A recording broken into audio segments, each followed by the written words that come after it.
per la festa delle Forze Armate, diretta su Antenna 3 dalle 11:30, ordinanza del sindaco nella zona di Piazza San Marco, varchi d'accesso e negozi chiusi, sarà attivato anche il MOSE.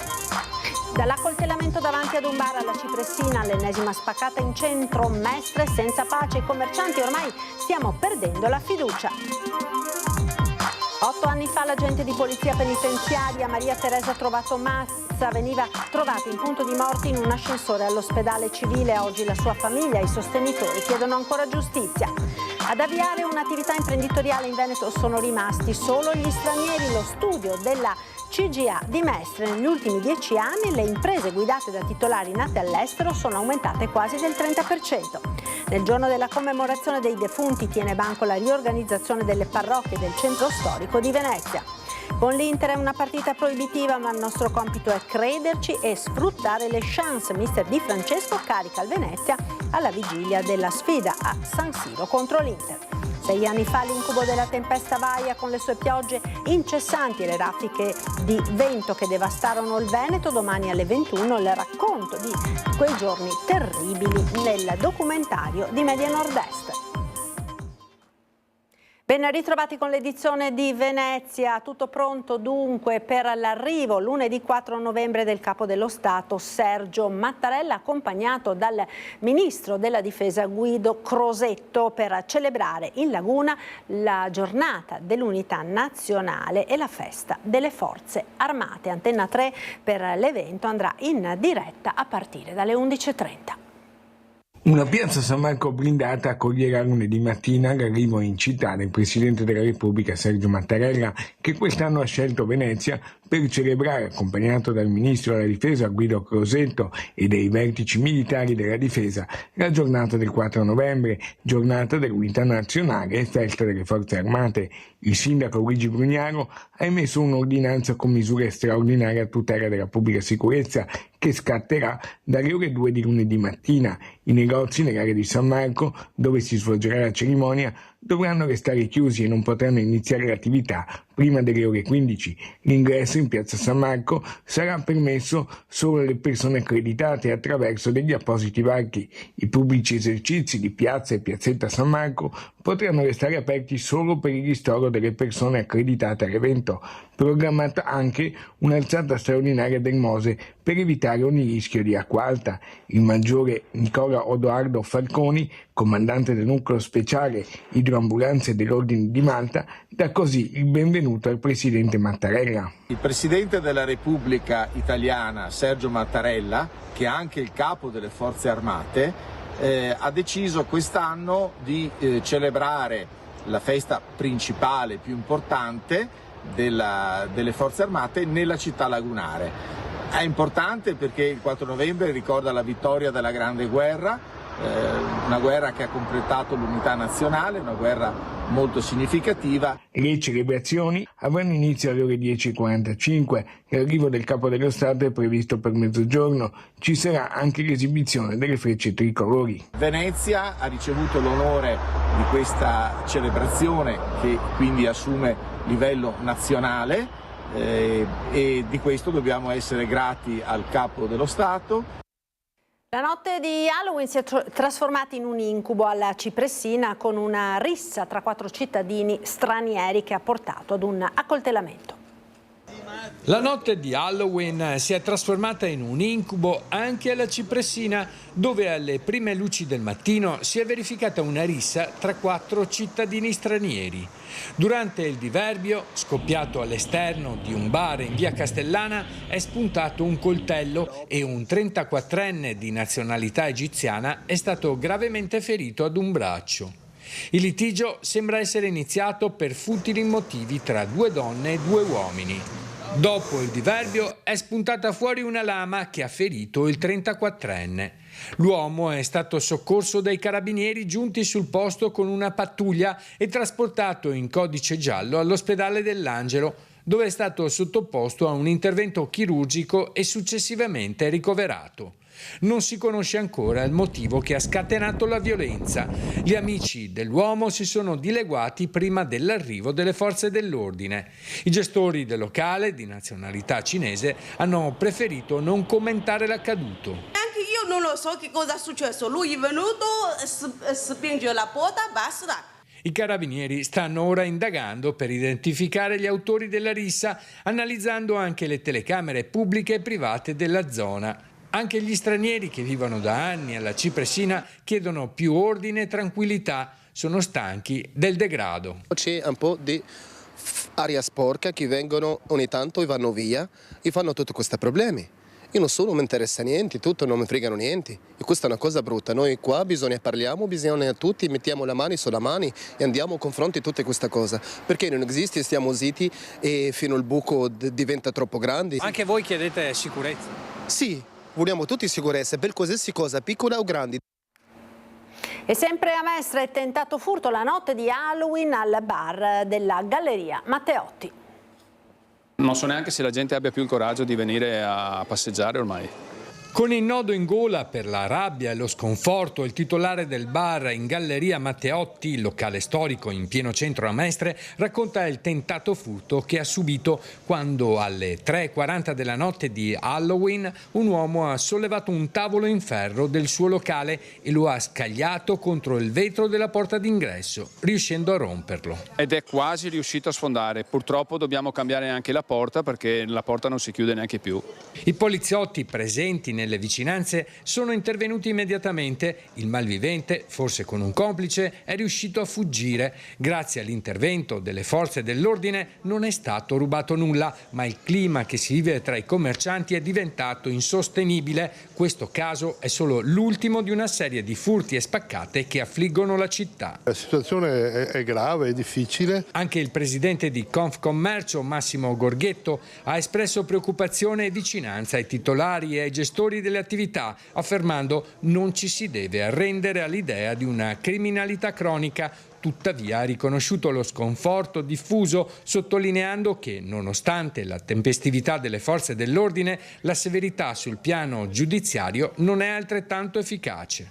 Qui subiamo due ingiustizie e una è quella che ovviamente subisce il commerciante a cui viene spaccato la vetrina, eccetera. Purtroppo non c'è la certezza della pena. Qua ci sono delle leggi che evidentemente sono sbagliate e su cui bisogna intervenire assolutamente.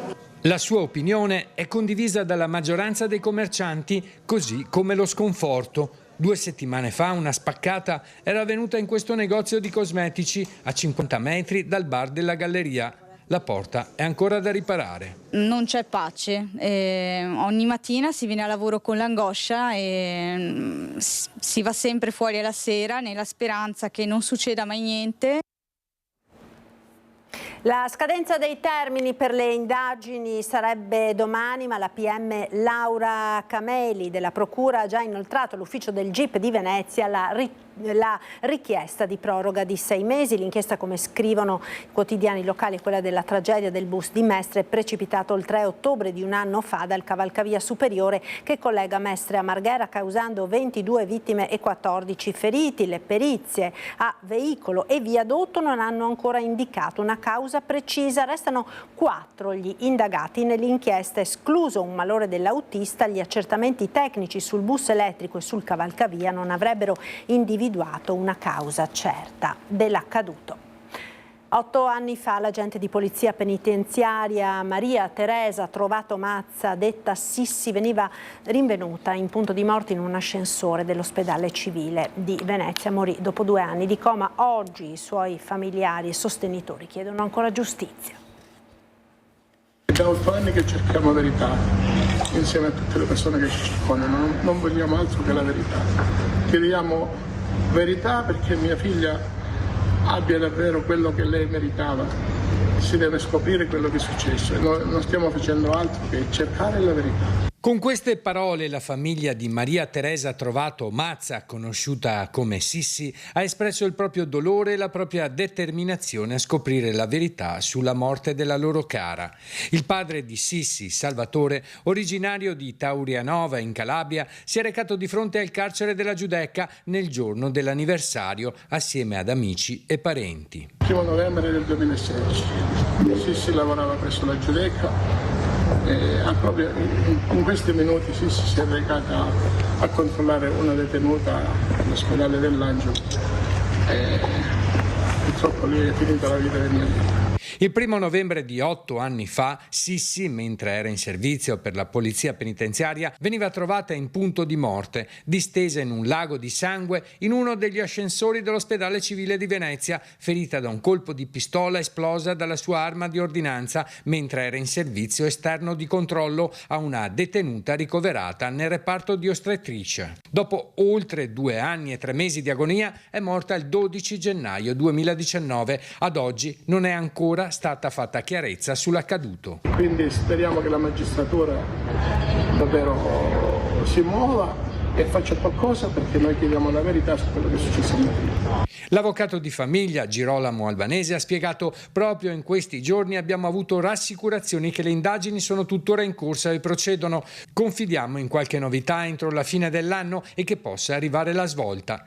In parallelo, la settimana prossima è previsto il processo per presunta calunnia a carico di una detenuta che ha incolpato un'altra agente della polizia penitenziaria di essere l'autrice del delitto, circostanza sempre respinta con decisione dall'interessata.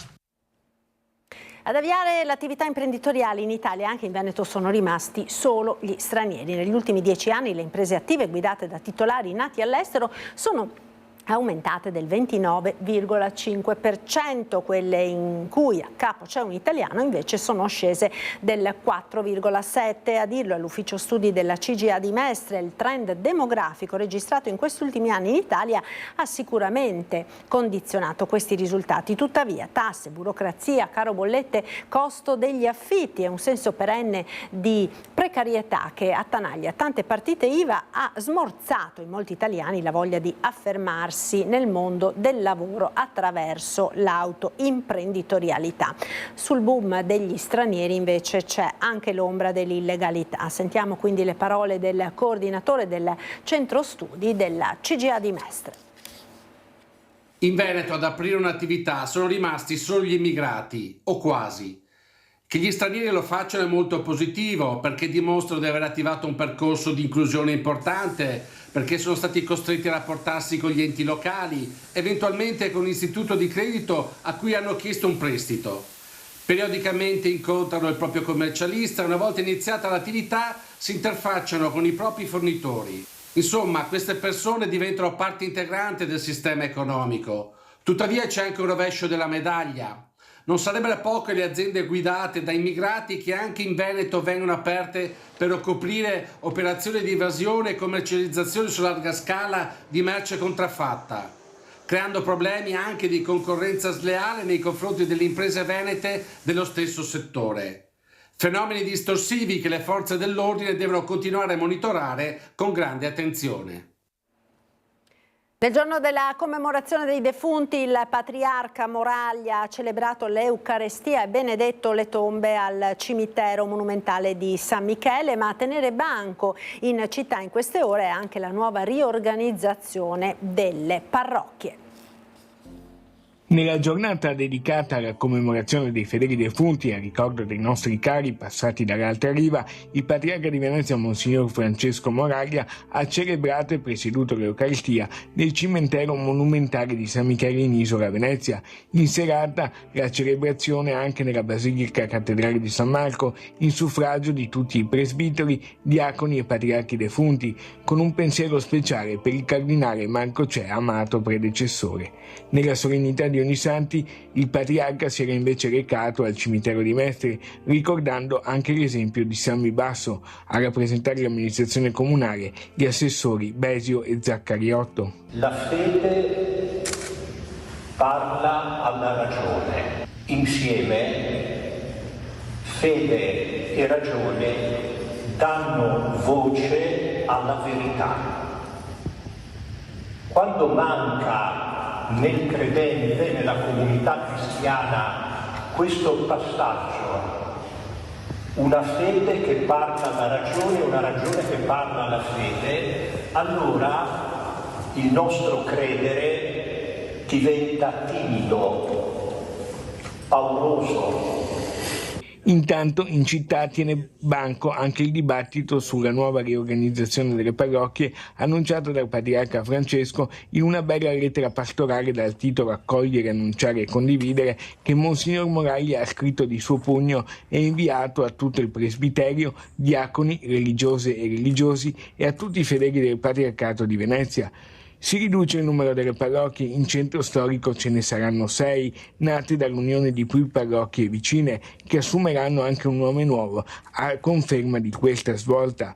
Tutto nasce dal calo dei residenti e di conseguenza anche del numero dei fedeli e dalla riduzione del numero di preti. Fenomeni già in atto da molto tempo, si punta perciò sempre più su una Chiesa in uscita, missionaria e su una maggiore responsabilizzazione da parte dei fedeli laici. Sport e calcio tonificato dalla vittoria contro l'Udinese, il Venezia di Eusebio De Francesco, domani sera atteso da una trasferta sulla carta proibitiva a San Siro contro i campioni d'Italia dell'Inter. Il mister ci crede. La vittoria in rimonta contro l'Udinese per 3-2 nel turno infrasettimanale di campionato ha regalato al Venezia Football Club non più ultimo in classifica 3 punti d'oro e una buona boccata d'ossigeno. Domani sera si torna in campo, fischio d'inizio alle 20:45, trasferta sulla carta quasi impossibile a San Siro, alla Scala del Calcio contro l'Inter campione d'Italia del presidente Beppe Marotta, ex dirigente lagunare. Mister Di Francesco, che avrà a disposizione quasi tutta l'intera rosa, ci crede. Crederci, come abbiamo fatto nelle ultime partite, io credo che, chiamiamola una partita proibitiva, può essere per alcuni, ma io penso che il proibito debba anche attrarre il fatto di cercare di andare a fare qualcosa di difficile e provarci. Prima di tutto crederci e andare dentro la partita con grande determinazione, sapendo che davanti abbiamo una squadra veramente forte. I campioni d'Italia hanno tante caratteristiche importanti all'interno della squadra, hanno tante soluzioni, ma hanno anche tante partite poi da fare. Intanto una rappresentanza della squadra in settimana è stata ospite del club arancio-nero-verde del Lido di Venezia, presieduto da Luigi Gino Puntar, dove ha ricevuto una grande accoglienza da parte di tutti i soci e tifosi, con il general manager Filippo Antonelli e il responsabile dell'area tecnica Cristian Molinaro, i giocatori Izias e Carboni, che sono stati anche premiati con un leone d'argento dall'associazione culturale Mostra Lido, e poi la musica dal vivo di Lucio Bisutto, che presto forse sarà un inno per la squadra. Grandissimo equilibrio e di volontà di andare avanti con un percorso che è fatto di fatiche, di gioia e di dolore. Sono felice per i nostri tifosi e anche qui, certo, ma anche nello stadio. Loro sono sempre con noi. Sono contento anche di essere qua a Venezia. Quando mi ha chiamato il direttore e l'allenatore ho detto subito di sì e niente, molto contento di essere qua. Adesso bisogna lavorare e andare avanti. 6 anni fa la tempesta Vaia che sconvolse la montagna veneta e non solo, per 4 giorni un evento che ha concretizzato la percezione dei cambiamenti climatici. Domani sera dalle 21 vi proporremo il documentario di Media Nord-Est Veneto in ginocchio, il racconto, le voci e le terribili immagini dei giorni che sconvolsero il nostro territorio. Ed è tutto da Venezia per questa sera, grazie per essere stati con noi. Subito dopo la sigla il nostro meteo con le previsioni del tempo per le prossime ore. Arrivederci.